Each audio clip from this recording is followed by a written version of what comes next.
चारा तो हम खूब लगाते हैं, लेकिन आज वो चारे के लिए तरस रही है। दो चारों के घरों में है भी तो वो बस कुछ दिन तक सेवा करी, दूध खत्म तो छोड़ दिया, कहीं भी जा फिर वो डंडे खाती घूमे। ये उससे भी बड़ा पाप है। चलो एक गौ माता किसी के अधिकार में है तो उसका कर्तव्य तो है, अब तुम उसको ऐसे ही छोड़ देते हो जिसका कोई अता पता नहीं। आधी से ज्यादा गौ माता तो रोड पर मारी जाती है, ट्रक से, कोई गाड़ी से। आके देखो कभी गौसेवधाम हॉस्पिटल में। हाँ, मेरे ख्याल में, मुझे जितना मालूम, मुझसे ज्यादा तो खैर जो है अभी उनको मालूम है, लेकिन मुझे जितना मैंने देखा है वहां लगभग 90% जितनी भी गौ माता आ रही हैं बीमार, वो 90% रोड एक्सीडेंट से आ रही हैं। सब टांग टूटी, किसी की हाथ आगे की टांग टूटी, किसी के एक गौ माता के तो चारों पैर टूटे हुए, तो खड़ी हो ही नहीं सकती रोड एक्सीडेंट से। सड़क पर घूमती है असहाय। इसलिए हम सब का कर्तव्य है कि उस गौ माता की रक्षा करें, सेवा करें। रक्षा तो क्या करेंगे हम गौ माता की, वो हमारी रक्षा कर रही है, हमें दूध पिलाती है एक माँ की तरह। हमारे कचरे गंदगी को खा करके, वेस्ट खा के हमें इतना अच्छा दूध दे रही है, एक माँ की जैसी भूमिका निभा रही है। माँ को असहाय छोड़ देना पुत्र को शोभा नहीं देता। इतनी सामर्थ्य भगवान ने दी है कि एक गौ माता की आप रक्षा कर सको।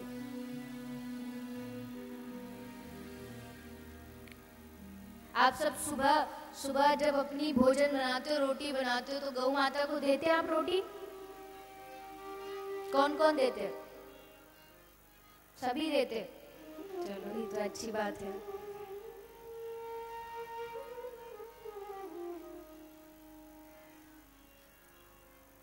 हर एक आदमी प्रयास करे तो अवश्य होगा, जरूर होगा। तो अपने बच्चों को समझाइए कि गौ का मांस कोई स्वाद के लिए नहीं है, कोई पशु का भी नहीं है। गौ तो खैर माँ है, उसका तो कोई बात ही नहीं उठती। किसी भी जीव की हत्या करके अभी सुखी नहीं रह सकते। प्राचीन वरी को नारद जी समझाते हैं।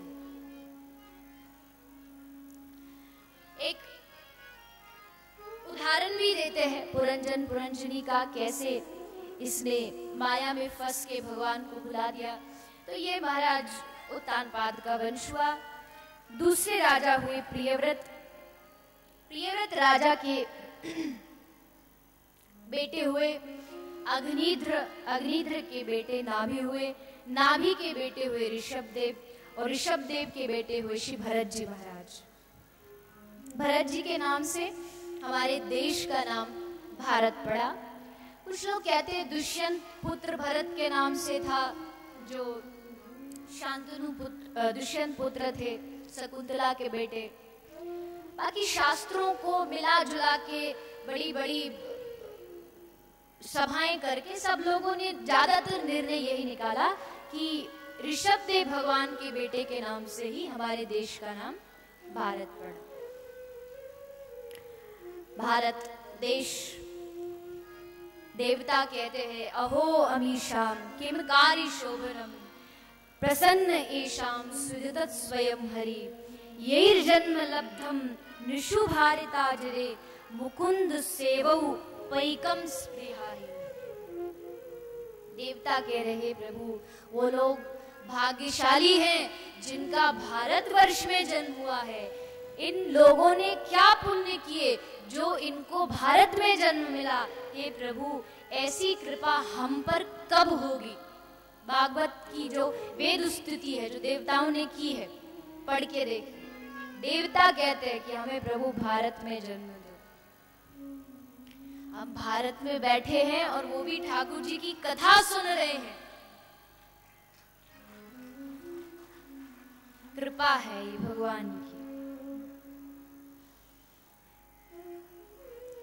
तो भरत जी महाराज का वर्णन आता है। इसके उपरांत भरत जी धीरे धीरे घर को छोड़ के जाते हैं। वन में हिरण में मोह फंसता है। हिरण की योनि में हिरण को याद करते करते अपने प्राणों का त्याग करते हैं। अगले जन्म में हिरण योनि मिली। तीसरे जन्म में एक ब्राह्मण के घर जन्म लिया, वहां भी नाम भरत पड़ा। बिल्कुल एक साधारण वेश में रहने लगे। कोई मुझे समझ ना पाए मैं कौन हूं। जहां मन करता लेट जाते, फटे कपड़े, मैले कपड़े, इसी प्रकार जीवन व्यतीत करने लगे।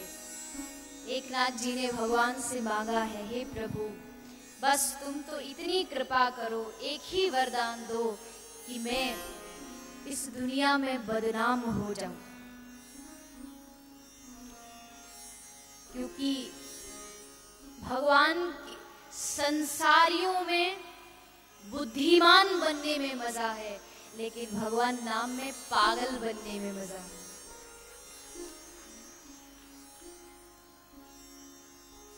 जिन्हें तुम खुशियां कहते हो उनमें भरे दुखों के लच्छे हैं।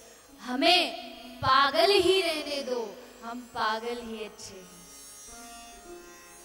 ठाकुर जी का भक्त तो सचमुच पागल ही होता है, ये वास्तविकता है। क्यों? क्योंकि कोई तन पागल, कोई धन पागल, कोई पागल बेटे और नारी का, लेकिन सच्चा पागल तो वो है जो पागल है श्री बांके बिहारी का। सच्चा पागल तो वही है जो ठाकुर जी के नाम में पागल हो गए। छोटे, एक कहावत है ना, छोटे थे तो ही अच्छा था, मुश्किलें बढ़ गई हैं जब से समझदार हो गए। ठाकुर जी के नाम में कभी अपने आप को समझदार मत समझना। हाँ, तो जितना बच्चा बन सकते हो उतना बच्चा बन, जितना ना समझ बन सकते। ठाकुर जी के नाम में प्रतिष्ठा तो बाधा है। हमारे चैतन्य महाप्रभु ने कहा है, प्रतिष्ठा की तुलना महाप्रभु जी ने शूकरी विष्ठा, शूकर की विष्ठा से प्रतिष्ठा की तुलना।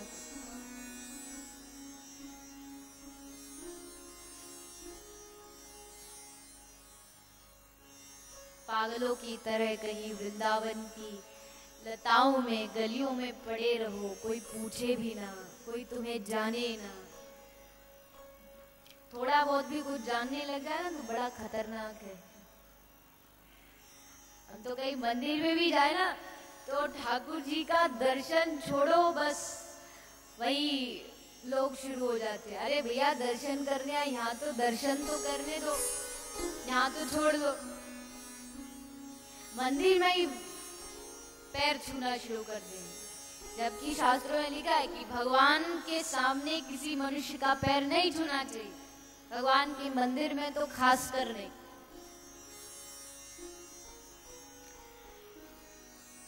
संत अपने आप को छुपाता है, भरत जी ने भी छुपाया। लेकिन एक बार राजा रघुगन कंधे पर पालकी लेके जा रहे थे, एक कहारो छोड़ के चला गया। भरत जी को बुलाया गया, कंधे पर रख के चलने लगे। देखा हिल रहे हैं भरत जी महाराज, उसको क्रोध आया। उसने कहा कि ये किस मूर्ख को बुलाया है जिसको चलना भी नहीं आता। सबने कहा महाराज हम तो ठीक ही चल रहे, पर ये कोई नया आदमी आया है, इसको चलना नहीं आता। बड़ा अपमान किया, लेकिन भरत जी ने कुछ नहीं कहा, बस वो पालकी कंधे से नीचे रख के मुस्कुराने लगे। राजा रघुगुण ने देखा तो वो अपनी पालकी से चरणों में गिर गया और कहा कि मुझे मालूम है आप कोई बहुत पहुंचे हुए संत हो। कैसे पहचान लिया संत हो? भरत जी ने तो कोई ऐसे कपड़े, ऐसे गले में माला चलना नहीं था कि पता चल जाए कि ये संत है। लेकिन इतना मैंने उल्टा बोला, लेकिन इसने कोई जवाब नहीं दिया पलट करके। ये संत की सबसे बड़ी परिभाषा है। जिसको अपमान से कोई मतलब नहीं, सम्मान से कोई मतलब नहीं। आप कोई महान संत है, मुझसे क्षमा, मुझे क्षमा कीजिए, गलती हो गई। भरत जी ने राजा को भवाटवी का वर्णन सुनाया है। ये जीव काल के मुख में फंसा हुआ है। भवाटवी का वर्णन आता है, तदुपरांत नरकों का वर्णन आया। किस प्रकार जीव जो जो कर्म करता है उसको वो नरक में जाना पड़ता है। कुछ लोग कहते हैं नरक तो सिर्फ बुद्धि की बनाई हुई बातें हैं, लोगों को डराने के लिए है। ठीक बात भी है, लेकिन ये तो एक आदमी भी जानता है, जिस देश में हम रहते हैं उस देश के कुछ नियम होते हैं, उसके कुछ कॉन्स्टिट्यूशन के लॉ होते हैं। अगर आप उन नियमों को तोड़ते हो तो आपको सजा मिलेगी।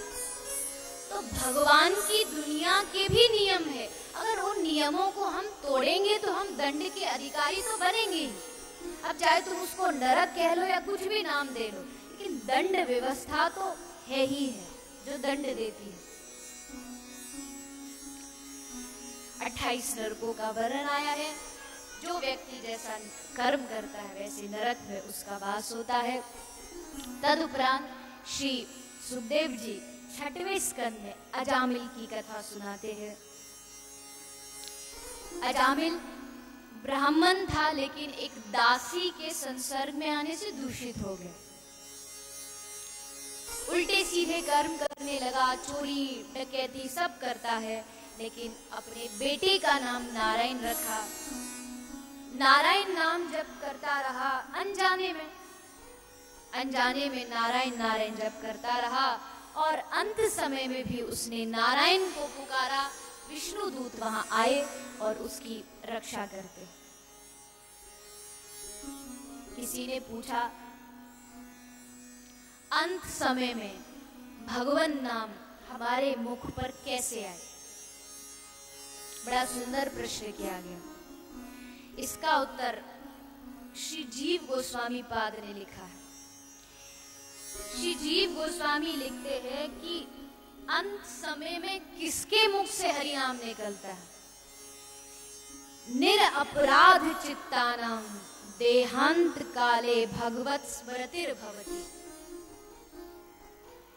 लिखा कि जिसने कभी चित्त में भी, मन से भी, क्रिया में नहीं, मन से भी जिसने किसी भक्त का, गौमाता का, ब्राह्मण का, संत का अपमान नहीं किया हो, उस व्यक्ति के अंत समय में भगवान नाम मुख में आ सकता है। किसी ने पूछा ये कैसे हो सकता है? अजामिल ने तो खूब अपमान किया, ब्राह्मणों का भी और संतों का भी। तो जीव गोस्वामी पाद बड़ा सुंदर उत्तर देते हैं। यहाँ अजामिल अपने कर्मों से नहीं तरा, एक संत की कृपा ने, एक संत के संकल्प ने अजामिल को तार दी। संत के एक संकल्प ने अजामिल को मुक्त कर दी। इसलिए जीवन में एक ऐसे संत का सानिध्य होना आवश्यक है कि वो अपने संकल्प से तुम्हें तार दे। उसके किसी संत महापुरुष के पीछे लग जाओ। जैसे होता है ना, आपने भी देखा होगा कभी कभी जब रोड पर कोई ट्रैक्टर चल रहा होता है तो कोई साइकिल वाला भैया होता है, तो वो उसको लगता है कि इतना पेडल मारूंगा, मैं मेहनत करूंगा, इससे अच्छा वो एक हाथ से साइकिल पकड़ता, दूसरे हाथ से वो ट्रैक्टर को पकड़ लेता। तो फिर उसको कुछ नहीं करना पड़ता, बस थोड़ा बहुत हिलाता है, बाकी उसको मेहनत नहीं करनी पड़ती, पेडल मारना नहीं पड़ता। हाँ, हैंडल उसी के हाथ में, वो जिधर घुमाएगा, मेहनत थोड़ी कम हो जाती है। तो वैसे ठाकुर जी के द्वार पर कब तक पेडल मारते मारते पहुंचोगे? इससे बढ़िया जो कोई संत सदगुरु वहां जा रहा हो उसके चरण पकड़ लो, बिना मेहनत करे वो तुम्हें पहुंचा दे। हाँ, हैंडल तो तुम्हें ही करना पड़ेगा, तुम इधर घुमाओगे तो हाथ पांव भी टूट सकते, हैंडल ऑपरेट तुम करो, मेहनत कम हो जाएगी। इसलिए व्रतासुर ने बड़ी सुंदर स्तुति की, अहम हरे तव पादेक मूलम दासानुदासो भवितास्मि भूयः। है व्रतासुर, असुर है, लेकिन जो बात उसने कही कोई बड़ा वैष्णव ही कह सकता है। ए प्रभु ऐसी कृपा करो, दासानुदासो, मुझे आपका दास नहीं बनना, आपका मुझे दास नहीं बनना, किसका बनना है? दासानुदासो, आपके जो दास हैं, हे प्रभु मुझे उन दासों का दास बना। क्या तुझे स्वर्ग चाहिए? न नाक पृष्ठम न पारमेष्ठम न सर्वभौमम न रसाधिपत्यम न योग सिद्धिर न पुनर्भवम वा। नाक पृष्ठम, श्रीधर स्वामी पाद अपनी भागवत की टीका में लिखते हैं, मुझे ध्रुव लोक प्रहलाद लोक नहीं चाहिए, पारमेष्ठम ब्रह्मा का पद मुझे नहीं चाहिए, मुझे रसाधिपत्यम रसातल नहीं चाहिए, हे प्रभु योग सिद्धि भी नहीं चाहिए। क्या चाहिए? सिर्फ आपके भक्तों का साथ मिल जाए। बड़ा सुंदर भक्तों की व्रतासुर महिमा को कहता है,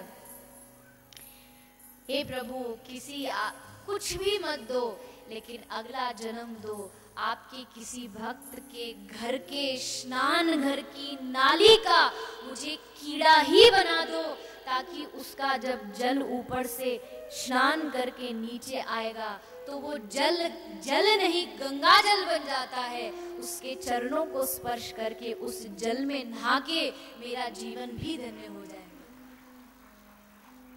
ये भक्तों की महिमा है, वैष्णवों की महिमा। भक्त की स्थिति बड़ी ऊंची होती है।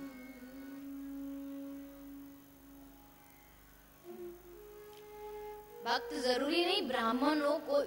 अभी एक कोई लड़की है, शायद 16-17 साल की होगी, कनाडा में रहती है, टोरंटो में, जहाँ अभी कुछ महीने पहले कथा हुई थी। तो बड़ी भक्त है ठाकुर जी की। कथा में कहते हैं कि बच्चे भजन नहीं करते, कथा में बैठती, वो रोती भी थी, हंसती भी थी। तो उसका अभी दो दिन पहले एक प्रश्न आया, तो पूछ रही थी कि जैसे आपने भी देखा हो कुछ अंग्रेज लोग भक्ति करने लगे हैं, पूरा देश, वृंदावन में जाओ, इस्कॉन में तो खूब अंग्रेज है। तो पूछ रही है कि वो तो अंग्रेज हैं, अब भक्ति करने लगे, तो उनकी जाति क्या होगी अब? तो अंग्रेजों में तो कोई जाति नहीं है। तो पूछ रही है कि उनकी जाति क्या है, क्या वो ब्राह्मण बन गए? इसका उत्तर भागवत देती है। भागवत में 7वें स्कंद में लिखा है, विप्राद्विषट गुणयुतादरविंद नाभा पादारविंद विमुखा स्वपचम वरिष्ठम मन्ने तदर्पितम वचने हितार्थ प्राणम पुनाति सकुलम नतु भूरिमानम। विप्राद्विषट, द्विषट माने 12 गुणों से युक्त कोई भले ब्राह्मण क्यों ना हो, वो भगवत भक्ति नहीं करता। उसके स्थान पर छपचम, कोई कुत्ते का मांस खाने वाला कोई चांडाल जाति भले क्यों ना हो, लेकिन अगर वो सब कुछ तदर्पी यानी अपना सब कुछ अर्पण करके, प्राणम अपना प्राण धन सब कुछ अर्पण करके आपके चरणों में आ गया, तो खुद तो तरता ही तरता है, सकुलम अपने पूरे कुल को भी तार देता है, और उस ब्राह्मण से भी ज्यादा बड़ा है।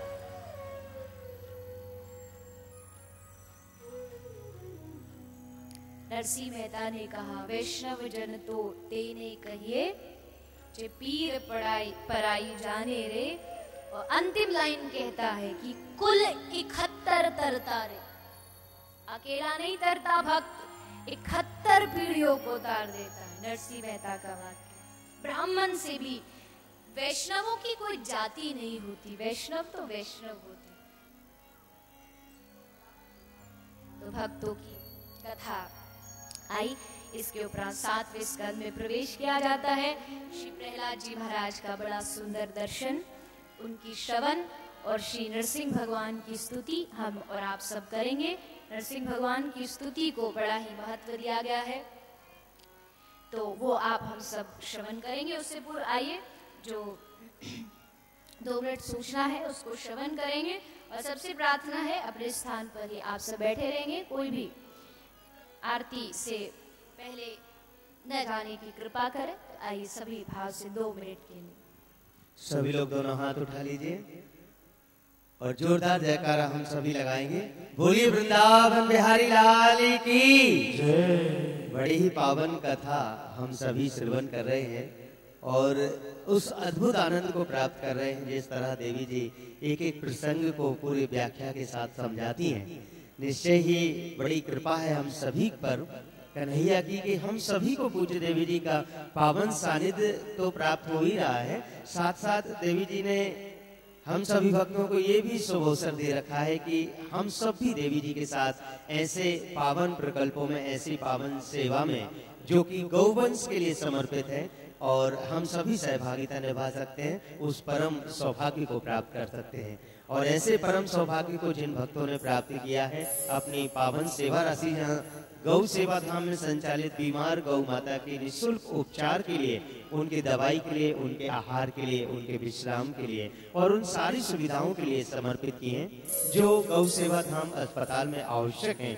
आइए उनके पावन नामों की घोषणा, उसके बाद तुरंत सीधे कथा की ओर पुनः पूज्य देवी जी से निवेदन करेंगे।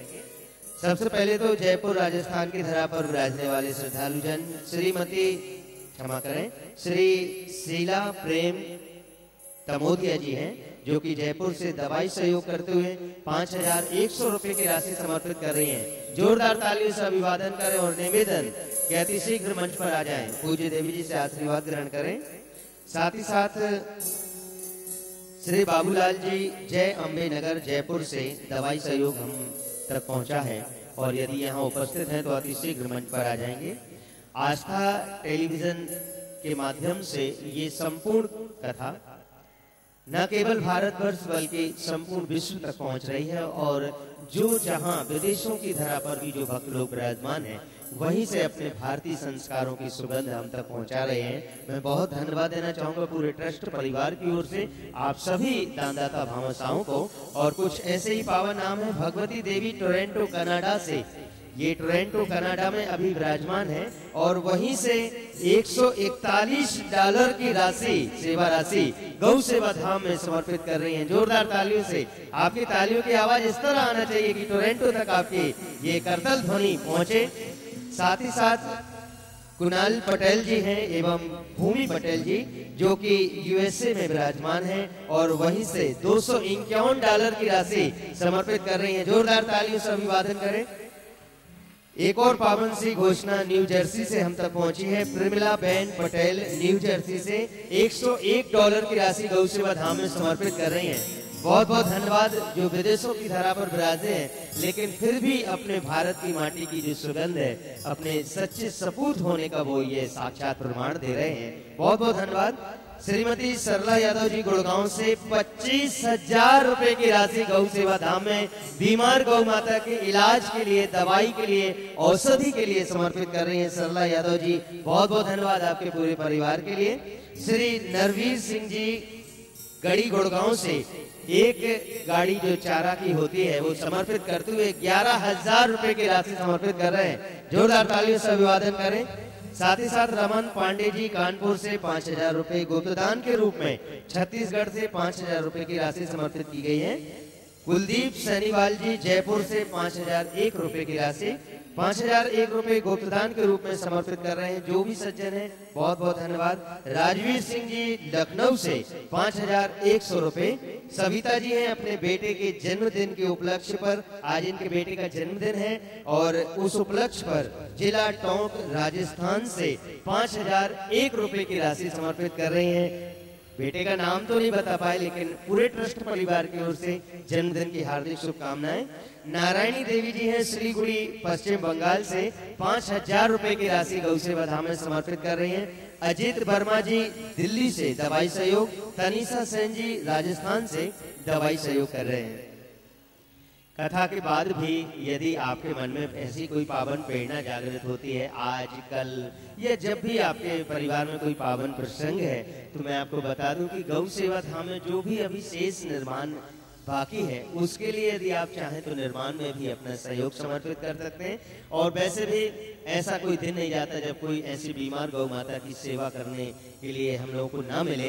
रोज जो गौशालाएं में या फिर जो सड़कों पर विचरण करने वाली गौ माताएं हैं, कोई ना कोई ऐसे कोई केस आता है या कोई बीमार गौ माता होती है तो एम्बुलेंस के द्वारा उसे लेके आते हैं उन्हें और एडमिट करके उनकी सारी सेवा जो चिकित्सा के रूप में करनी चाहिए, कुशल डॉक्टर्स और कंपाउंडर्स के माध्यम से वो सारे उपकरण, ऑपरेशन टूल्स के माध्यम से, एक्सरे मशीन, अल्ट्रासाउंड मशीन, जो भी वहां पर आवश्यक है, मैं सभी से निवेदन करूंगा, आप सभी का ये परम कर्तव्य है, परम धर्म है।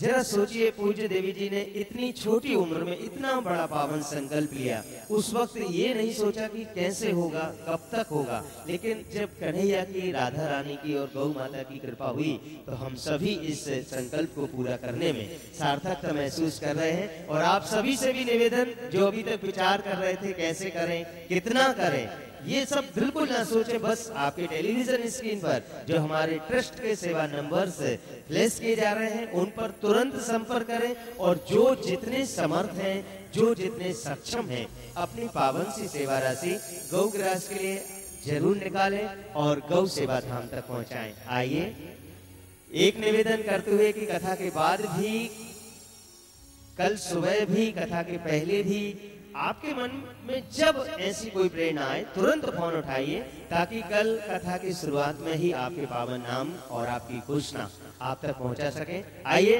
पुनः कथा के लिए पूज्य देवी जी से निवेदन करते हुए सभी लोग दोनों हाथ उठा के जोरदार जयकारे के साथ बोली वृंदावन बिहारी लाल की जय। श्री कृष्ण, जय गौ माता।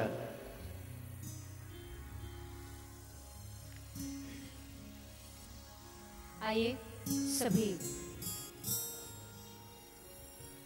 पुनः श्रीमद् भागवत कथा की ओर बढ़ते हुए भगवान के अगले अवतार और भगवान के भक्त के कथा श्री सुखदेव जी महाराज परीक्षित को श्रवण कराते हैं। सातवें स्कंद में